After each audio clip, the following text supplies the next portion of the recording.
पहिलं प्रेम. तो बारमध्ये शिरला एकटाच. रात्री उशिराची वेळ, रस्त्यावरची गर्दी मंदावलेली. आठवड्याचा मधला दिवस, त्यामुळे आतही गर्दी कमी.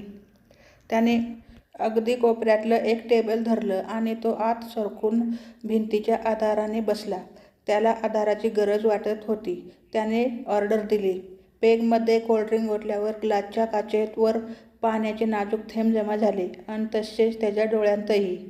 त्याचं सुरू झालं. थोड्या वेळाने एक वयस्कर माणूस आला. त्याच्याजवळ आला. "बसू का?" त्याने विचारलं. "बसा," हा म्हणाला.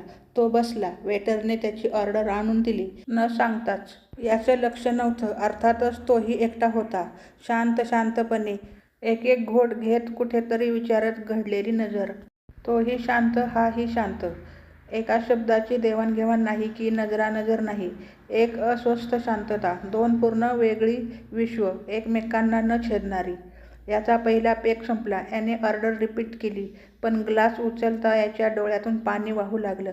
त्याने विचारलं, "काय रे, काय झालं?" "काही नाही." "अरे, इथं नाही बोलणार तर मग कुठे?" "बोल बोल, मोकळा हो." माझं ब्रेकअप झाले. माझं पहिलं प्रेम. ते विसरण्यासाठी त्याने याला बोलू दिलं." हा जरा मोकळा झाला. वेटरने त्याची ऑर्डर रिपीट केली, न सांगताच. आता याने त्या गोष्टीची दखल घेतली. डोळ्यातलं पाणी कमी झाल्यावर याने कोंडी फोडली. "रोजचे दिसताय." "अर्थात. मी रोजच येतो. इथे बसतो. ज्या जागेवर आता तू बसला आहेस ती माझी जागा आहे. मी रोज पितो." "का माहितीये?" याने फक्त प्रश्नार्थक मुद्रा केली.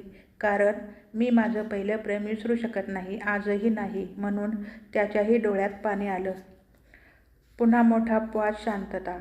त्याने पेग संपवला. नंतर त्याने पाकिटातून एक फोटो काढून याच्यासमोर धरला. "हे बघ." तो जणू कृष्णधवल फोटो पाहून हा क्षणभर विचारात पडला. आणि तिने एकदा दाखवलेला तो फोटो याने ओळखला. ही तर तिची आई. त्यावर तो उत्तेजित स्वरात म्हणाला, "काय कमालच झाली. आई तशी पोरगी." मग दोघेही डोळ्यातून पाणी येईपर्यंत हसत राहिले.